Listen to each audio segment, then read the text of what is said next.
The polling will take place on 10th of 5 in single phase and day of counting would be 13th of May.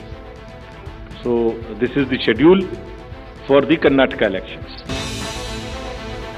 इस ऐलान के साथ 2024 के लिए चुनावी रेस का पहला चैप्टर ओपन हो गया। दक्षिण में दोबारा कमल खिलेगा या कांग्रेस को राहुल की सदस्यता जाने का फायदा मिलेगा या फिर जेडीएस एक बार फिर किंग मेकर की भूमिका में नजर आएगी। इन्हीं इक्वेशंस ने कर्नाटक के विधानसभा चुनाव को काफी इंटरेस्टिंग बना दिया। बहरहाल मोदी का फोकस क्लियर है। पीएम मोदी कह चुके हैं कि अब की बार बीजेपी मिशन साउथ पर पूरी ताकत झोंकने वाली है। दक्षिण भारत में भी दूर दूर तक पार्टी का विस्तार हो रहा है। कर्नाटका में भाजपा इतने वर्षों से मजबूत स्थिति में है। आज भी हम नंबर 1 पार्टी है कर्नाटका में।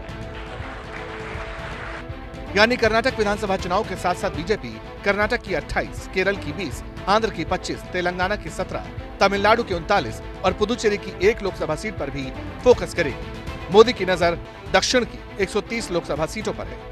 वहीं दूसरी तरफ कांग्रेस राहुल गांधी के नाम पर विक्टिम कार्ड खेलेगी। इसके अलावा कर्नाटक की बीजेपी सरकार ने करप्शन के मुद्दे पर चुनाव में जाएगी।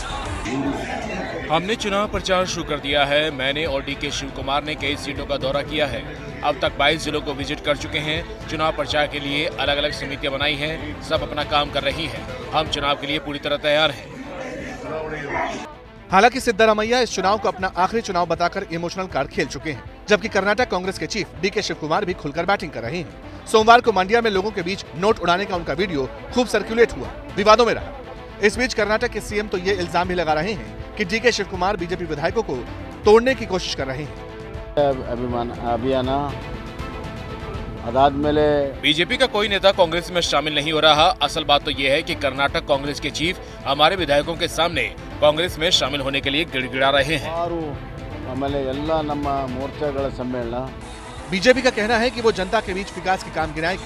पीएम मोदी फिर बीजेपी के स्टार कैंपेनर होंगे, लेकिन राहुल गांधी ने भी तय कर लिया कि वो भी उसी कोलार से अपने कैंपेन की शुरुआत करेंगे, जहां दिए गए बयान की वजह से उनकी संसद सदस्यता चली गई। मल्लिकार्जुन खड़गे तो सीएम फेस तक की बातें करने लगे। हमारी जीतने की संभावना पूरी है, इसीलिए तो खुद ही प्राइम मिनिस्टर, होम मिनिस्टर सभी वहाँ पर दौरे कर रहे हैं। मंत्री चेहरा भी कोई होगा कांग्रेस की तरफ? अरे ये देखो, ये इलेक्शन के बाद तय होगा। कांग्रेस चीफ के कॉन्फिडेंस के पीछे की वजह भी है, क्योंकि कर्नाटक में कांग्रेस ने चुनाव के ऐलान से ठीक पहले ही 124 सीटों पर कैंडिडेट डिक्लेयर कर दिए हैं। पार्टी का दावा है कि चुनाव से पहले कई जिले कवर किए जा चुके हैं, लेकिन बीजेपी भी कैंपेन पॉलिटिक्स में आगे है, मगर कैंडिडेट अभी डिक्लेयर नहीं किए। अब इन्हीं सब फैक्टर्स को देखते हुए लगता है कि कर्नाटक में चुनावी मुकाबला काफी दिलचस्प रहने वाला है।